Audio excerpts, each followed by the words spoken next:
5 znakov, že sa posúvaš vo svojom živote na vyššiu úroveň. Poprvé, si menej reaktívna na drámu a chaos.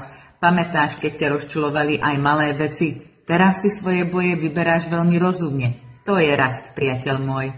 Po druhé, tvoj kruh ľudí sa stáva menší, ale silnejší. Kvalita nad kvantitou.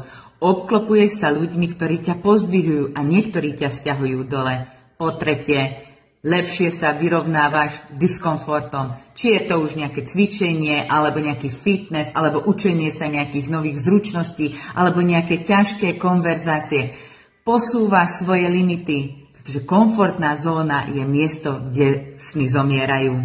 Po štvrté, hovoríš častejšie nie. Prioritizuje seba, svoj čas, svoju energiu, pretože rozumieš tomu, že je to veľmi hodnotný zdroj. A po piaté, investuješ do seba. Knižky, kurzy, terapie, jednoducho si pochopila, že najlepšia investícia je do tvojho rastu.